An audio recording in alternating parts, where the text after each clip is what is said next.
All right, guys, welcome to another episode of the Left Side View with me, Rahul and Amitabh. So, Amitabh, how's it going?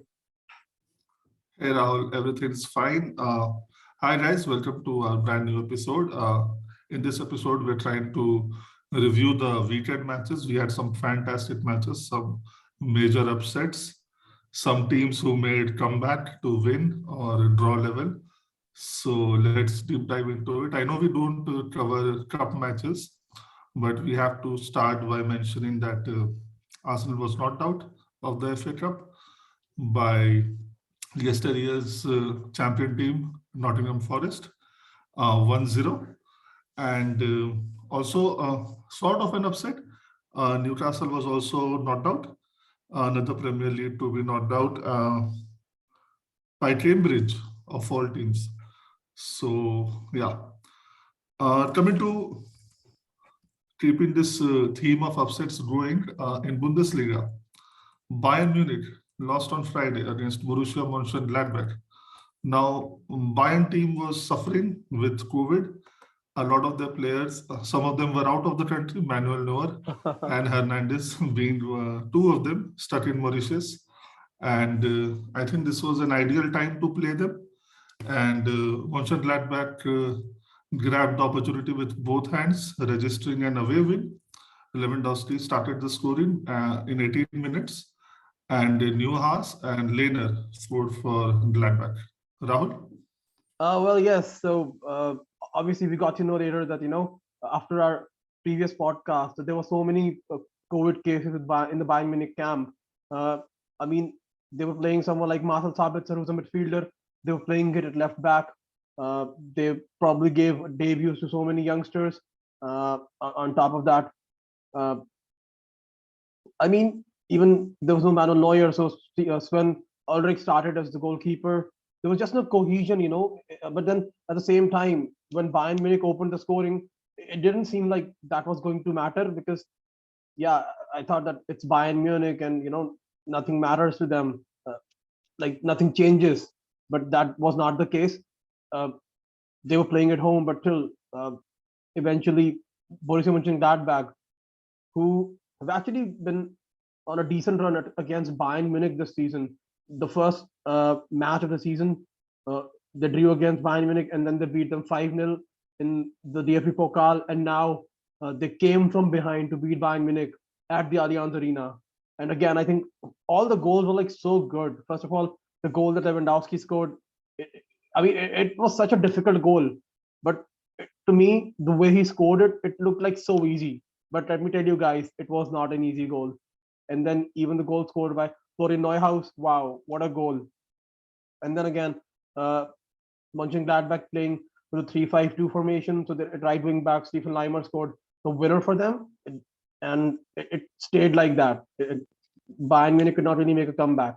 So, yeah, continuing on that theme of comebacks, uh, we have to talk about Borussia Dortmund versus Eintracht Frankfurt. And like we had mentioned in the previous podcast, that Dortmund have such a patchy away form.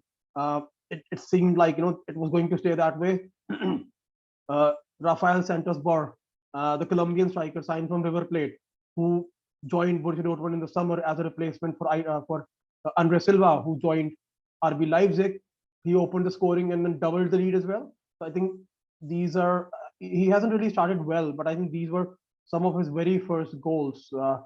Maybe he scored earlier, but not in at least in a big game like this.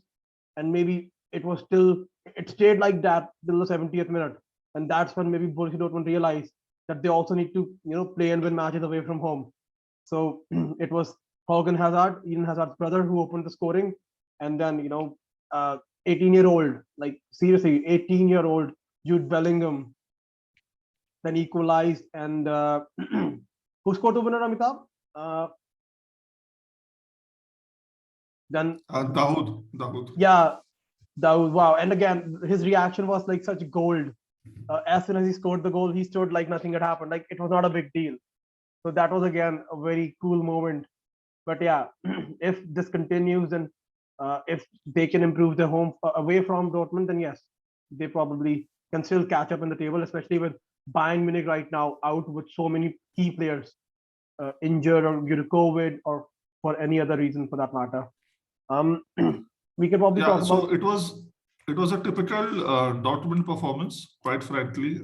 They suddenly realized after 70 minutes that they should do something about the match. Um, Upon critically analyzing, I think the biggest worry for Dortmund is the defense. Hummels and Emre Can, who was playing in this match as a defender, they just don't have any legs anymore to play that position. And yes, they did make a comeback in this match, and it was absolutely important for them to register 3 points, especially with Bayern dropping points at home. But I think this is just one of those flash in the pan performances, because their poor record away from home has been a recurrent theme. And yes, there will be comebacks, but they should be worried with the performance, not with the result for a change, but definitely with the performance. I mean, Moving on, yes, Rahul. yeah, like uh, when they managed to hire someone like Marco Rosa from Borussia Mönchengladbach, it seemed like a coup at that point in time. I mean, to be honest, for me, they haven't really improved much than they were last season. I mean, if this is how they were supposed to play, or if this is how they wanted to play, then they should have kept hold of their previous manager. That's my question. I don't really see a lot of improvement from Dortmund under Marco Rosa. Yeah, all their attention seems to be with attacking midfielders and forwards, and they see everybody knows how they want to run the club. They want to buy the youngsters cheap and then sell them for a profit. Even Jude Bellingham right now is one of the hottest properties. But at the end of the day, you are running a club, and anybody worth his salt who has seen the game for any considerable period of time, you know that a team starts from the back, a good goalkeeper, a good defense, and then you go forward. So yes, they have invested and they have invested in youngsters, but again, as a team, I think they need to make some smart recruitments with respect to especially defenders. Maybe now, maybe in the summer, but I don't really know how seriously they think of themselves as contenders to Munich, or they're just happy to play second fiddle. But yeah, again, one of those typical performances. It was a good match for the weekend, but I don't think this is a great story for Dortmund, quite frankly. Yeah, I think it's not the former, it's actually the latter. That it actually applies to both Dortmund and Leipzig. I think if they actually start taking themselves a little more seriously, then they can actually challenge Bayern Munich a little more. Yeah, yeah. Moving on to the Leipzig match, after an indifferent end to last year, they started this year off with a win, 4-1 against Mainz. Andre Silva scored a couple of goals. And your views on the match, Rahul? Well, yes. So obviously, we have to mention that Mainz actually had a player, Alexander Hack, sent off, I think, within the first 18 or 20 minutes. So obviously, that made things easier for Leipzig. We have to talk about the fact that Nkunku did not even start the match. He actually came off the bench. But obviously, like once Mainz had a player sent off, then yes, Andre Silva took charge of the match. On top of that, someone like Dominic Szoboszlai, and then in the second half, someone like Christopher Nkunku, who has been in red hot form at the moment. We've already mentioned before in this podcast that it's a pity that he's actually not playing for the French national team. But I'm pretty sure that that's not going to be the case for too long. We are probably going to see him in the next lineup for at least in the squad for the France national team. But yes, like we said, that I mean, it's the case like with Dortmund as well. One win, and then you lose one, you win one, or you draw one. Doesn't really matter to when you're competing against the likes of Bayern Munich. You need to be a little more consistent, which is what the case is with Dortmund and Leipzig. And I think we today actually realized what the issue is, that they themselves actually don't take themselves as serious contenders, or they don't want to, because once they start doing that, then the problem is that it's not like these clubs don't have the money. I mean, Dortmund, they just got paid, I think, 100 million pounds of, for Jadon Sancho. So obviously these clubs have the money. I mean, RB Leipzig, run by the Red Bull club, the Red Bull, uh, everything has been taken care of by them. They've got so many clubs around the world they can sign. So obviously these clubs have been very smart. Yes, I'm not denying that, but have they been ambitious enough? My answer would be no. I think they can challenge Bayern Munich more if they can try a little more. Yeah, definitely. You cannot sell your best players to Bayern Munich and then think that you can compete with them. It is just not happening. With Upamecano growing this summer from Leipzig, and I mean, we've seen if history. selling Nagelsmann was not enough, Lewandowski. they Yeah, sold Nagelsmann, and then at least don't sell him to Bayern. At least, I mean, if I understand that he's if he's leaving on a free, then I can still understand. Then it's up to the player to choose his next destination. But yeah, I think we've talked a lot about Bundesliga. yeah. So I think Bayern now have a 6 or 7 point lead at the top. And I think with this spell where Bayern have some players who are out, I think this is the best time for Dortmund to catch up. Well, Because yes. So they have a 6 point lead over Dortmund. six So point, Bayern are yeah, on 43 points and Dortmund are on 37. yeah. So this is the best time for Dortmund to try and catch up, because once everyone is back and Exactly. Bayern start growing or run growth, so it will be difficult. Because sometimes it's So all okay, about how you have been nurtured in a way. Like the way Bayern would react after a defeat is probably different to the way Dortmund or Leipzig would. Because uh, if Dortmund lose, it's not a crisis in a way. But when like Bayern lose, it's a big deal. So they need to make themselves, they need to put themselves in that context wherein when they lose, even then it's a big deal, so that people fear them in the next game. Even Haaland, I think he's not scored in a couple of games now in a row. Something that I think it's only happened for the first time this season that he has not been able to score in 2 games in a row.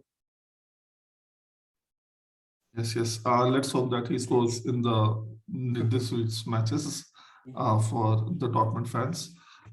Moving on, let's go to La Liga. And on Saturday, we had Barcelona visiting Granada. Frankie de Jong, Luke de Jong, he scored another goal. And Gravera, he was red carded for Barcelona, and Granada scored a late equalizer in the 89th minute. Rodriguez Diaz scored. So now, one of the crucial points of this match was maybe PK should have been red carded. Rahul, your views?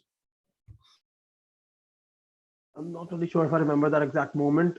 Um, but yeah, I'm not really sure of that moment. But what I can do talk about it is the fact that I mean, like Amitabh predicted that it was going to be a 1-all draw, or it was going to be a draw, which is what turned out to be the case.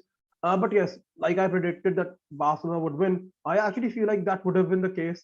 It would have stayed like that had it not been for Gavi's red card, because they were leading 1-0 at that point in time. And once they went down to 10 men, I think that's when Granada's attack, started. And yeah, in the end, they actually got an equalizer. On top of that, we can talk about the fact that now Samuel Umtiti, who was deemed to leave the club for so long, has actually re-signed a contract, has actually signed an extension till 2026, and on a reduced salary, which means that because of his contribution or his commitment, uh, Barcelona have now been able to register Ferran Torres. So we are soon to see his debut as well for Barcelona. Yeah, Torres was registered today, and Umtiti, I mean, he was totally linked to Newcastle of all teams, and he somehow decided to stay with salary cut. So good for him, good for Barcelona. Coming to the match again, I think this is the best time to play against Barcelona when they are like not sure of their identity, and the PK red card I was talking about was he was already on a yellow card, and then he made a tactical foul, but referee let that go. And why I bring it up is because in the next match, Madrid against Valencia, even Mendy, he made a foul and referee let that. He actually gave him a yellow card in the penalty box. He touched the shirt of a Valencia player, and there was an outcry that even if you bring technology in, the so-called bigger teams are still being favored. Mhm. So, yeah. Your views on that, Raul? Well, so obviously it's something that is true in a way as well, and we've obviously seen that it's not just in La Liga. I think we've talked about in the Premier League as well. The teams still support, give results or shy away from giving results against a team like Manchester City or Liverpool or Manchester United. So it's the same with obviously it's the same with Real Madrid and Barcelona of the world, because I think the clubs also the leagues, they also want to uh, I guess what protect their clubs or their top clubs. So yeah, maybe it's just La Liga's way of protecting Barcelona and the But Real Madrid of the world. that is not how the rules should be applied, right? Protecting someone, even if they No, are your obviously valuable according to the assets. rules, everyone is equal. Yeah, that is what they try to make us believe. But then, I mean, even with VAR and video technology and stuff like that, the kind of substandard refereeing that we have been seeing across Europe, across the footballing world, quite frankly. I mean, sometimes you wonder whether it was okay before all this was Yeah, introduced, yeah. because at least I mean we are still not over the 2009 Stamford Bridge scandal, right? But at least we know there was that one guy over Roberto, and that's it. Commenting over a But book. now, yeah, and now I mean, there's the referee, there's the linesman, then a whole staff, VAR staff, and then still they are unable to see the most basic of things. Yeah, okay. Coming to the Real Madrid match, yes, Vinicius Junior scored a couple of goals. Benzema scored two goals, I guess. And yeah, after their fumble against Getafe, Madrid were back 4-1 victors against Valencia. Your views on the match, Raul? Well, yes, like we mentioned earlier, that this was a must-game win for Real Madrid, because I think Sevilla are now just 2 points behind them. So had they lost or they would have dropped points, then Sevilla would have either tied with them or even overtaken them. And on top of that, like we mentioned, that Real Madrid, they were on 2-game winless run. I think a draw against Cadiz and then a loss to Getafe. This was a must-win game for them. And obviously, even Vinicius Junior was back after his negative COVID test. So these days, if Benzema and Vinicius are playing for Real Madrid, then they've got a chance against anyone.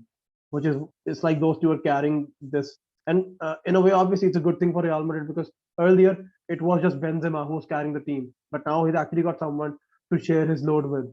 So yes, it's Benzema and Vinicius carrying that Real Madrid side, and if that continues to be the case, then yes, they will give any team a run for their money. Yeah, I guess Sevilla are 5 points behind Madrid with a game in hand, right? As of Yes, now. yes. Yeah. Yeah. On Sunday, Sevilla won their game against Getafe, a pretty standard 1-0 win. Mir scored for Sevilla. And in the Villarreal against Atletico Madrid match, Atletico actually took the lead through Angel Correa, and Torres and Moreno scored for Villarreal. And again, one of those typical Atletico Madrid mindset. They just somehow remember to play like our team Dortmund after 70 minutes, and then all hell is loose, and they run helter skelter. They try to score, and everybody is in amazement. What were you doing for the first 70 minutes? So they come up with a draw again, 2-2. Kondogbia, he actually scored the second goal and he was red carded in injury time, second half. Rahul, your views on the match? Well, yeah. So first of all, let me just mention that even the reverse fixture ended in a 2-2 draw. In that match as well, Atletico scored a very late equalizer, which is what happened in this case as well. I think uh, Villarreal, they're not the best team or they're not the most consistent team, but they do tend to turn up in big games under Unai Emery. So yes, which is what happened. I think, especially after Angel Correa took the lead. I think that was, if you've seen that goal, it was a wonderful goal from almost halfway line. He scored that goal. I think one of the goal of the season contenders. But yes, in that after that, I think even Villarreal had a couple of goals. I think disallowed. So Gerard Moreno, I think, missed a penalty, and then someone who took the deflection scored, but I think it was ruled out by VAR.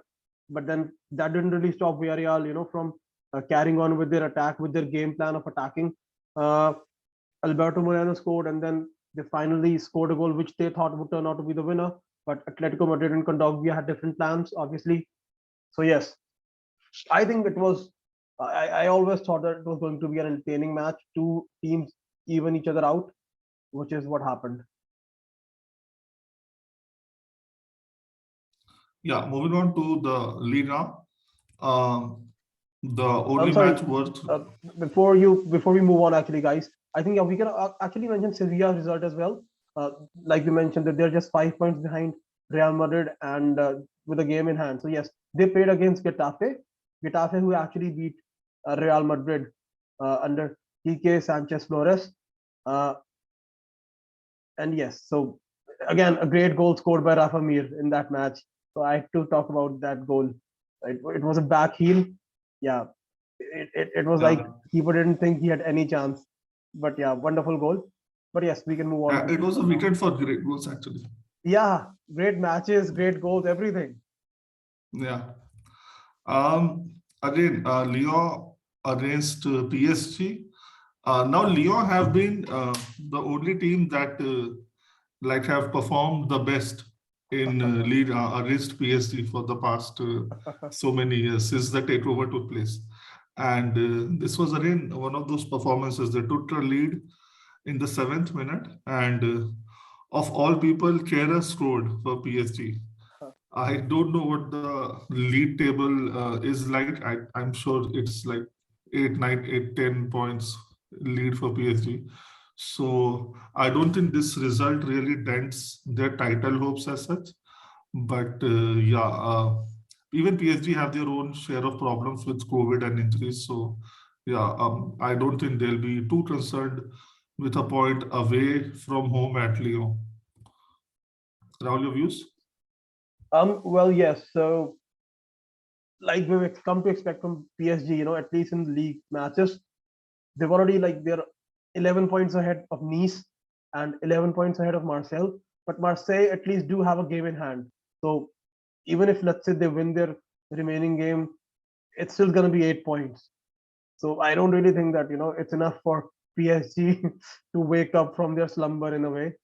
Maybe once the lead is cut down to 3 or 4 or 5 points, maybe then they will start taking these matches here, because they know that they can win at least most of their matches in the league, even if even if they don't get out of the first gear. So yeah, I think the way they played against Leon, uh, if they play the same way, they're probably going to win a lot of their other matches. I mean, if Messi wasn't there, I think, even though he did test negative, we saw a photo of him circulating, taking a flight. But yes, even though he was not on the bench. Sergio Ramos was on the bench. So yes, I think, like we had mentioned, guys, that for PSG, they know that they're going to win the league. At least that's right now as well. When you have 11-point lead, their main focus, the main priority is always going to be the Champions League. Yeah, yeah. And just for the sake of competition, let's hope that their lead at the top of the table is cut down. Maybe we'll discuss lead a little more in detail if that happens. Yeah. Moving on. Now there were again 10 matches on Sunday in Serie A. We start off with Venezia against Milan. Ibrahimovic started the scoring 2 minutes, and Hernandez scored a couple of goals, one of them being penalty. Venezia had a player sent off with a red card. So a pretty standard, easy win for Milan. Your views on the match, Rahul? I think, yeah, like you mentioned, that obviously when you have a red card in a match, it obviously spoils the result of the match in a way.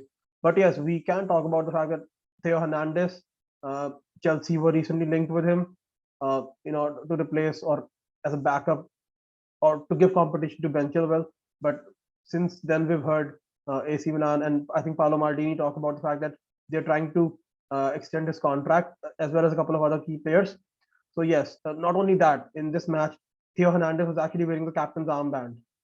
So I don't really think that he's going to leave anytime soon.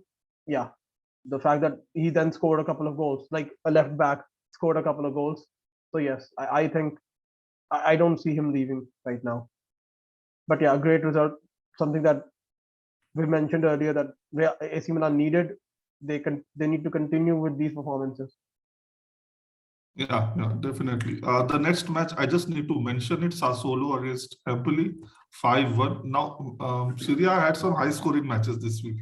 So one of them, Berardi started the scoring for Sassuolo. Empoli, Henderson scored, and then Raspadori and Scamacca scored a couple of goals each.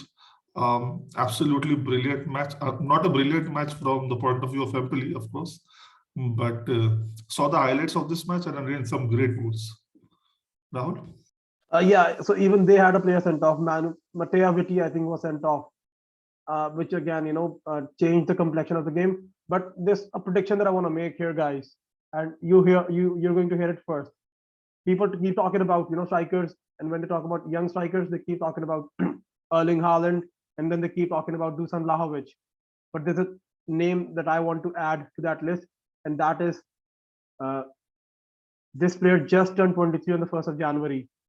Sassuolo's Italian striker Gianluca Scamacca. Add that name, guys, to your list of strikers to watch. He is 6'5", and he is in red hot form at the moment. He did not even start this match and still managed to score a couple of goals. So yes, people who are looking for a striker and are not able to sign Haaland or Vlahovic, Scamacca should be on your list of strikers.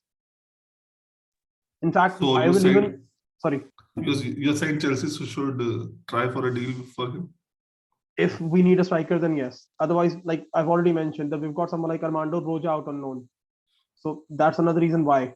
If we sell Lukaku and we need a striker, I would say go for him. But because obviously we're not going to spend a lot of money when we already have a £100 million striker at the club. But yes, there's one more prediction that I want to make. In fact, the strikers that Italy have right now, the main strikers in a way, Andrea Bellotti, again, 28, hasn't really worked out for him, not in a goal scoring touch.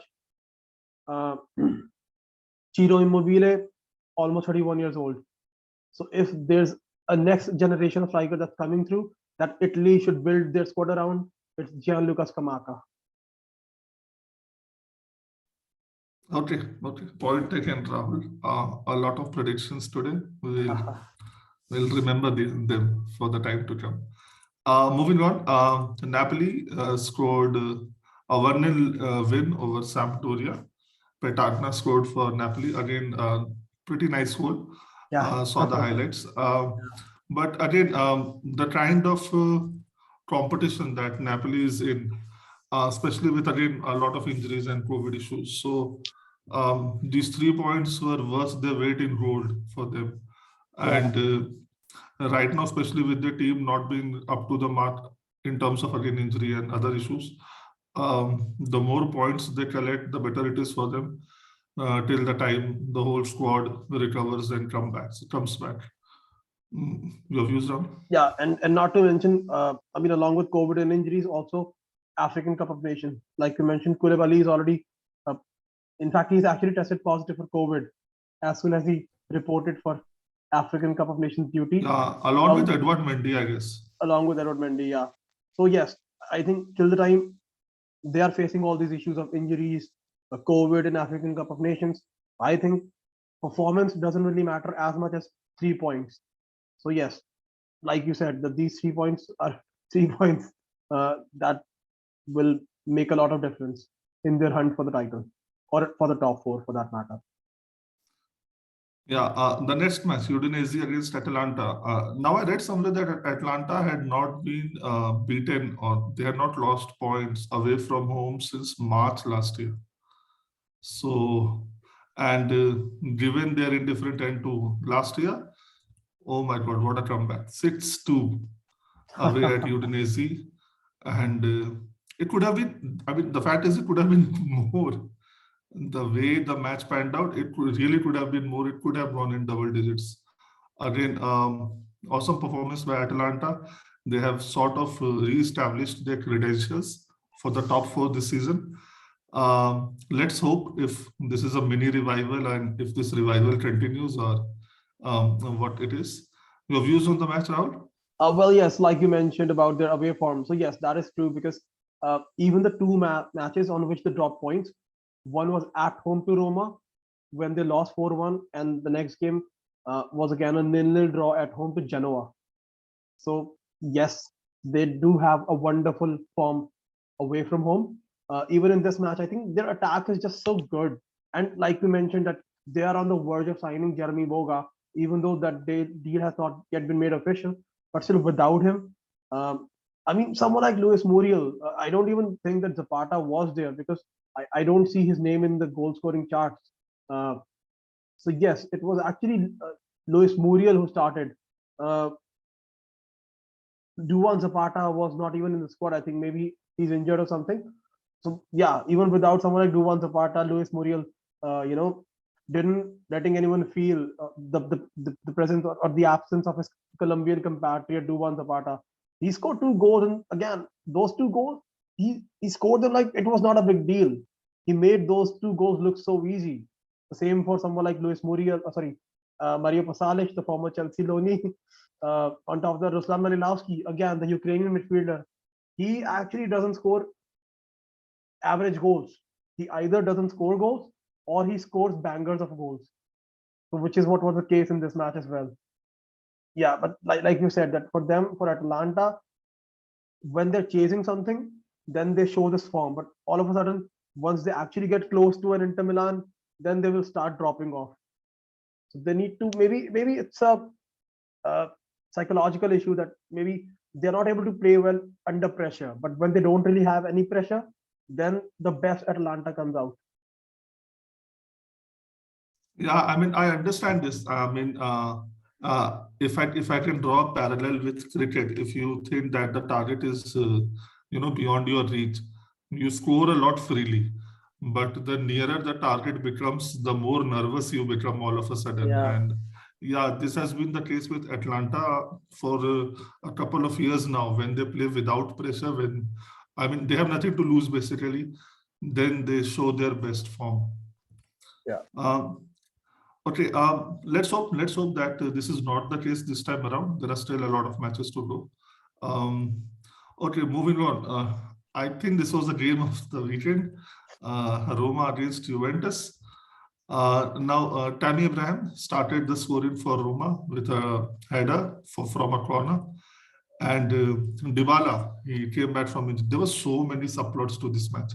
So Dybala coming back from an injury, he scored again, cracker, absolute cracker. And then Mkhitaryan scored again a worldie. And then Pellegrini scored a free kick. And I mean, I think the commentator said Totti would have been proud of that free kick. And I mean, 69 minutes, 3-1, almost done and dusted. But then something happened. 7 minutes, 3 goals. I mean, Roma just capitulated, and it was not through sheer brilliance. Yes, Morata came in, he played well and stuff like that, but somehow they just seem to be drained of all the confidence, the Roma players, and especially when the second goal went in, there was no visible leader on the pitch, and at that time, I'm not taking a stand for Mourinho. I have my opinions on him. We'll come to that. But for at that time, you need a captain. Puyol, Terry, Cannavaro. I mean Maldini, whatever, Totti. whoever comes to your mind. Yeah. Daniel De So Rossi. yeah. So out of the blue, I mean, I remember there was a match, Arsenal against Tottenham. Arsenal were 2-0 up, and then Tottenham just scored 3 goals out of nowhere. And this match sort of had the same feel. I mean, it was not as if Juventus were dominating and they were creating a lot of chances, but it just happened that 3 chances that they created, they scored 3 goals from all three, and suddenly the whole game went for a toss.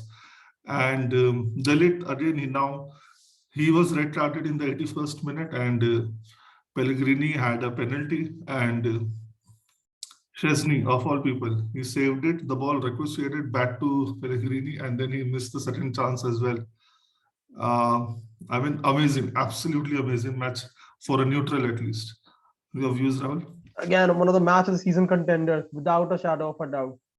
Uh, Obviously, Wojciech Szczesny, former Arsenal, former Roma goalkeeper, playing against Roma, saving a penalty against Roma. But again, it's something that he does every match. He saved a penalty against Roma in the corresponding fixture as well.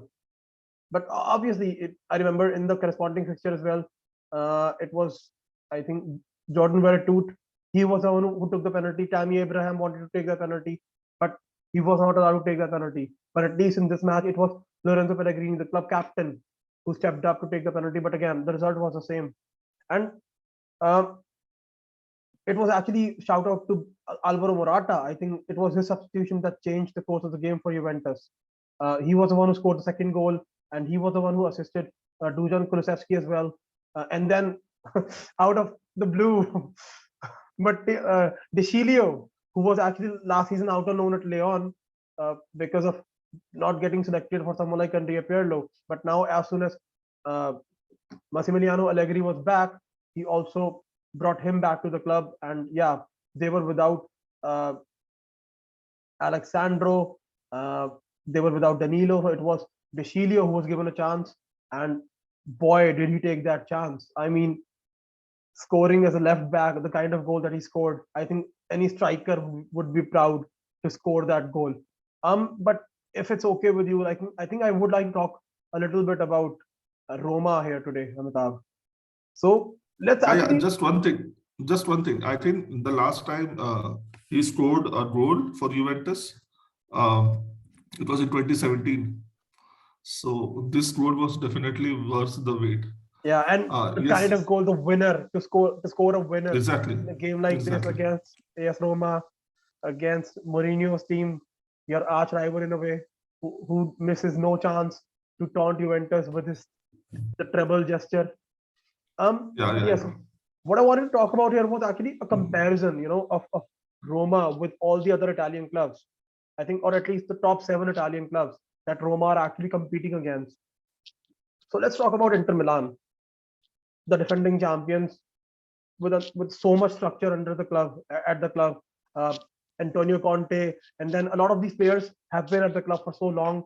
They know each other so well, and even the recruitment that they have done with hiring someone like Simone Inzaghi, who used to play with the back three at Lazio, so hasn't really been much of a adaptable period of wherein the players have to adapt to the tactics, because the tactics have not really changed. Even Juventus, I know they're not the same team that they were, but just look at their squad. They have such a big squad. I know that there's no Ronaldo, but just look at even uh, Juventus's bench.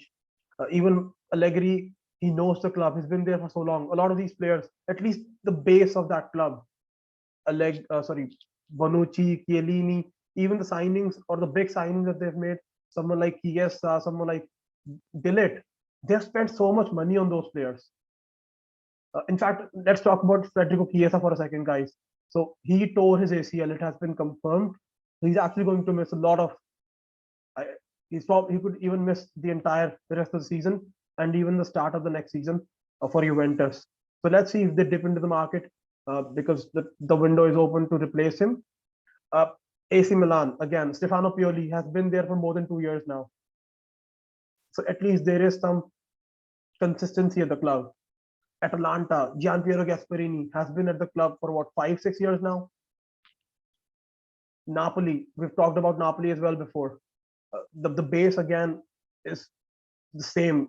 Koulibaly, Insigne, a lot of these players have been at the club for so long, and the fact that even someone like uh, Luciano Spalletti, so they know like what they're doing. Again, the expectation is not so much, and so these 5 clubs, you can see that there is at least some form of stability at the club.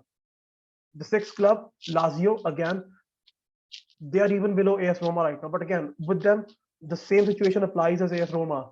Lazio, new manager, new tactics, new formation, Maurizio Sarri. which is why again not a lot of money spent. So if all these clubs, you have to understand where Roma stand. I understand that Mourinho's uh, record is not what it once was, but at the same time, uh, just look at what you're comparing him to. If I mean, See, Rahul, if I can throw in my 2 cents here, I mean, I understand what you're trying to say, but like what Mourinho said after the match, the team had a psychological breakdown and stuff like that. And especially with the record that he has, his last 4 teams, by the end of his term, the environment at the club was so toxic, the results were catastrophic. Now, there is a reason why Mourinho is at a mid-level club, so as to speak, because his performances have not matched um, the his ambition. own opinion of himself, first of all, right? And no, there is no stability. I mean, I understand there is, it takes time to, build a club, build an identity, stuff like that, get your own players. But now, initially, we may question some clubs whether they have the time or not. But now the question is whether Mourinho has the time and the skill to develop a team. And that cloud of uncertainty is always hanging over his head. Had he, stayed at one of those clubs and, really done well, because we've seen, yes, there are a few good results here and there, but basically the performances by his teams have been flat for 5-7 years now. And yeah, I mean, we hope that he does well. I mean, being Chelsea fans, he will always be one of our own. But the fact is that I don't know how many people, how many stakeholders, how many players, how many club owners actually trust him of bringing his old glory days back. Um, I mean, again, the way he's like, whenever the team is not doing well, it's the team's fault. I mean, they lost to Bodo Glimt of, of Norway or It's Finland. one, I yeah, don't even, yeah, yeah, I Norway. mean, and Norway, and they drew 2-2 at home. I mean, away, okay, let's give him a pass there, whatever happened. But at home, you draw 2-2 against Bodo Glimt. And again, yesterday, he has to show that love, that passion to his players, that yeah, he has to take the blame once. That is what I'm trying to say in so many words. The way he just distances himself from such poor, catastrophic results. That is just not the sign of a good manager, and that is not the sign of a manager who will do well with any squad of players, let alone Roma or Spurs or whatever. So, yeah, I mean, I understand what you're trying to say, but with every day that is passing, doubts about Mourinho just keeps on increasing. Yeah, I hope I'm wrong. I hope I'm wrong. But even now, after 20 odd matches, we don't know which Roma will turn up, what plan they have, right? So, I mean, the only thing we know will be a constant is Mourinho will try to be a wise guy. He'll have some wisecrack and stuff like that. It's really disappointing, disheartening to see him in this way. I mean, even now when I see the highlights, I was the other day actually I was watching the Porto run of 2004 Champions League, and the confidence the guy had. Uh, yeah, feel bad for him, feel sad for him, but this is the way it is. he was so charming, back then. Like obviously when he was so arrogant, but that seemed like charming. But now that same arrogance at times doesn't sound so charming anymore. Yeah, I mean, there are some people on whom arrogance suits. And I think the prime example is Ibrahimovic. Whatever he says, he does, it's okay. I mean, if he's saying it, he'll do it. I think he's lost that Midas touch, Yeah, unfortunately. yeah. And I think there the was only no, thing is that it's always been the same with Mourinho, but at least earlier he used to talk the talk and he used to walk the talk. But now it's like he's only talking the talk but not walking the walk. Yeah, and there was no indication of this coming through. I mean, after he came back to Chelsea, he won in his second season when Fabregas and Costa joined, and the season after that when he was sacked. I mean, there was absolutely no indication that this is the path his career is going to go now. Even after Chelsea, we were like, okay, it happens. And a lot of the blame was borne by the club, quite frankly. And then he went to Manchester United, again the same thing. Then Spurs again the same thing. So yeah, I think it's time to cover the last match. We got a bit emotional there for Mourinho. At the end of the day, we are Chelsea boys. So Inter Milan faced off against Lazio. One of my bold predictions that went wrong. Yeah. Bastoni opened the scoring for Inter Milan in the 30th minute. Ciro Immobile equalized for Lazio. And finally, the defender Skriniar, he scored the winner.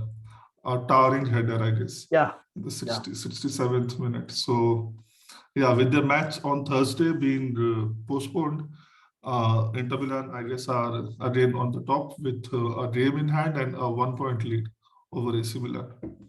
Your views on the match, Rahul? Yes, like you mentioned that they didn't really have to play earlier. I think they were supposed to play, I think, Torino, or maybe someone, I'm not really sure. But yes, Bologna, yeah. So that match postponed. So they were in a way fresh for this match. Lazio already had a 3-3 draw at home against Empoli, and now they were going to play the defending champions. So that's the thing about champions. The other thing about a squad like Inter Milan, they've got goal scorers everywhere. Just because Lautaro Martinez is not scoring or Alexis Sanchez is not scoring doesn't mean that they won't score goals. Alessandro Bastoni, 22 years old, what a left foot, from distance. Again, a midfielder would be proud of. And then just when they need a winner, who steps up? It's not Edin Dzeko or Lautaro Martinez. It's their ball of a defender. Milan Skriniar strongly linked actually with Antonio Conte's Tottenham Hotspur. But yes, yeah, I think they're just a better side than Lazio. It's as simple as that. I know that they lost the reverse match, but overall they are a better team than Lazio. There's no harm, nothing wrong, in Lazio losing to Inter Milan. I mean, even in the defeat, Lazio gave a good account of themselves. They created a few good chances, but yeah, away from home, Lazio won't really be, losing a lot of sleep, losing to Inter Milan. Yeah. Maybe, obviously, if they had actually set up, in a different way, then they probably would have gotten away with the draw. But we know under Maurizio Sarri, the philosophy is attack.